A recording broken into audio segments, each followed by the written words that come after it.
We have some insane Habs injury updates. Mainly, Kaiden Guhle will be out for the season with an ankle injury. We'll be getting into that, plus a couple other updates. And Kent Hughes reveals the rebuild timeline for the Montreal Canadiens.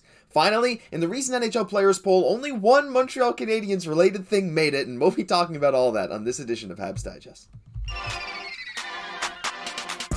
Hello, bonjour, ahoy, and welcome to today's news edition of Habs Digest. I'm your host, Josh Gosse, alongside my co-host, Jesse Poirier. Very quick reminder to hit that subscribe button. We're almost at 4,500 subs. That's a huge milestone. Very close to 5,000. So if you guys could hit that button, if you haven't hit it yet, we'd really appreciate it.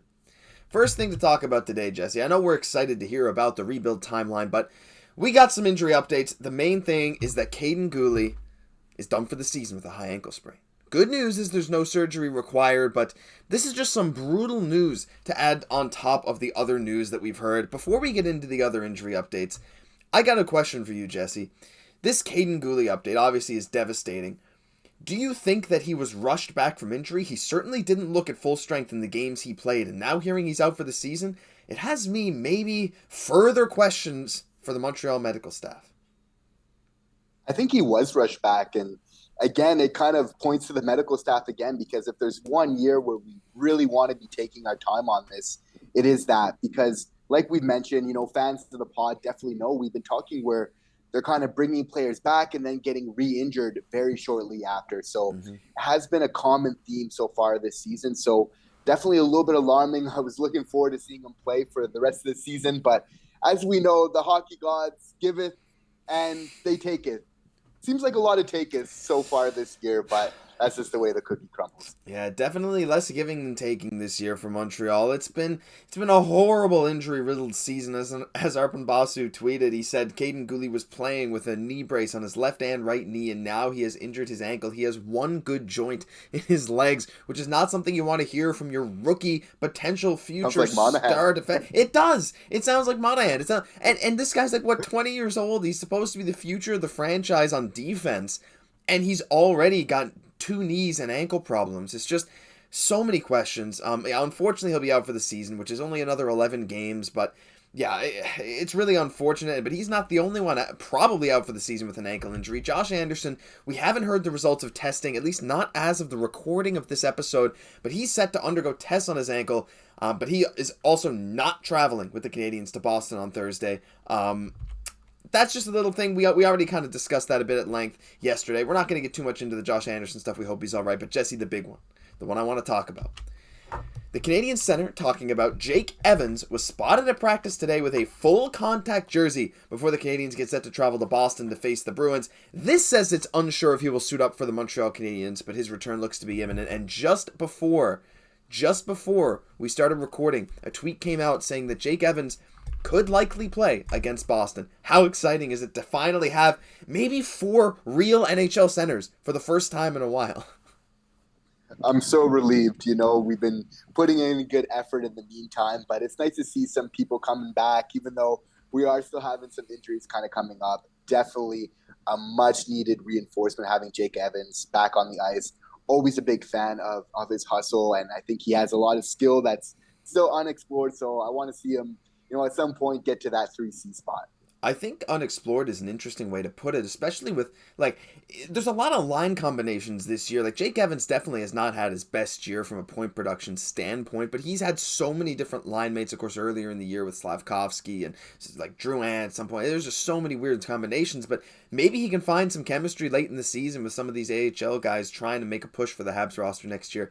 It'll be exciting to see Jake back, and Kent Hughes has also said Kirby Dach, the plan is for him to play center the rest of the way. They only put him at wing to have a great top line versus Tampa, so a few real NHL centers in Suzuki, Dach, Evans, and I guess Drouin is probably going to play the other one, or maybe Belzile, so that'll be something to watch.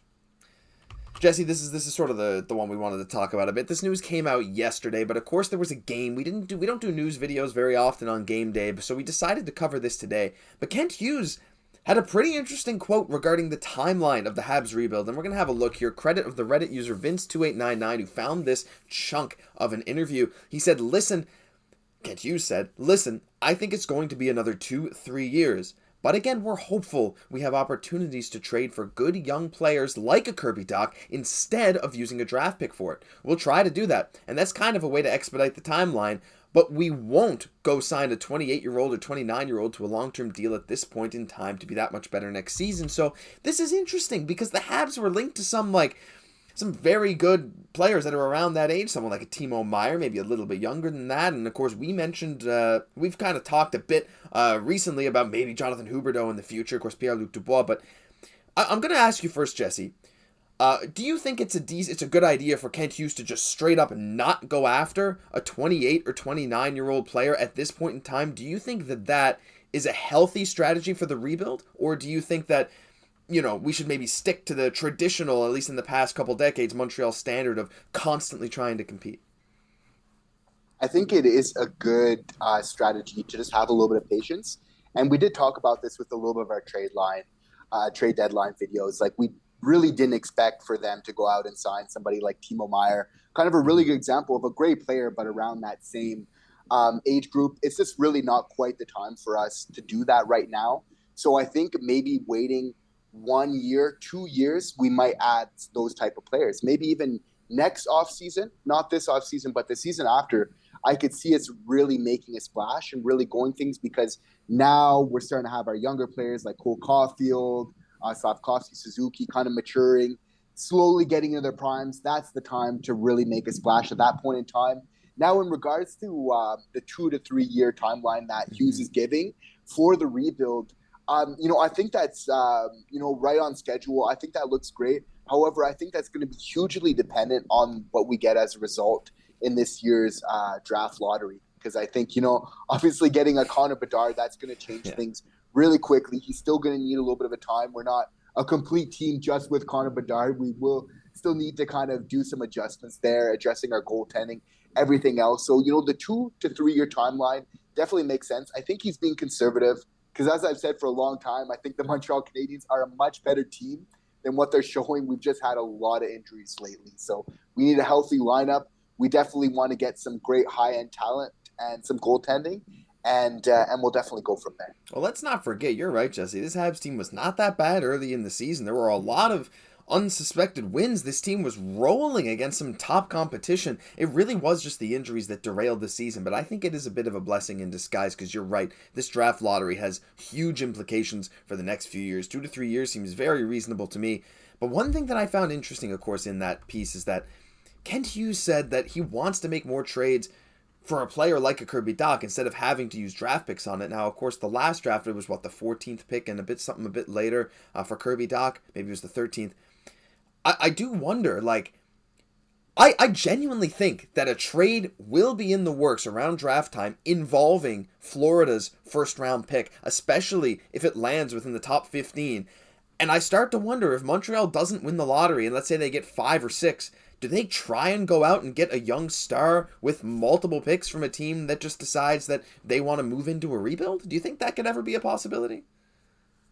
It's a possibility, because Kent Hughes is really a master of finding diamonds in the rough, as you mentioned with Kirby Dach, but to a lesser extent with Denis Gurianov. Very much that same idea, where this is a top 10 draft pick and not really getting, he's showing some flashes of potential, as Kirby Dach did in 1 year as well, kind of similar in that way.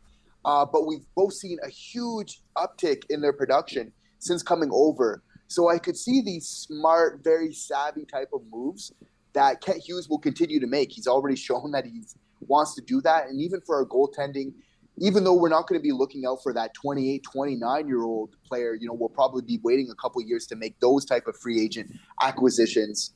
Making a type of trade to get a younger type of goalie, now that is something I could see us doing as early as this offseason. I think you're right with that. I think it's going to be very interesting. And, that quote really just opened the floodgates for potential trade speculations, rumors, things that'll be coming this offseason, especially as the picks that Montreal are going to get are solidified after the draft lottery in May. So I'm super excited. We got to keep an eye on it. Final thing today, Jesse, nothing really special, but there's not a ton of news today, except for this. The NHL player polls came out, and while this year's NHL player poll was way worse compared to past years, there weren't very many interesting questions, like, oh, what's a player you hate playing against but would love on your team? Brad Marchand, Connor McDavid, yeah, whatever. It makes sense, but the one one place where Montreal comes into play is the Bell Center. The Bell Center was voted by 35% of the NHL players polled as having the best ice in the NHL. The other places in the top 5, maybe not so surprising: Rogers Place in Edmonton, Canada Life in Winnipeg, and the XL Energy Center in the state of hockey itself. T-Mobile Arena is a bit of a surprise at 5th place at 6%, but hey, it's a new arena, fair enough. But Jesse, I don't know, is there much to say about this? Pretty cool that usually in these polls you get some split things, people like their home rink, but 35%, that's pretty significant.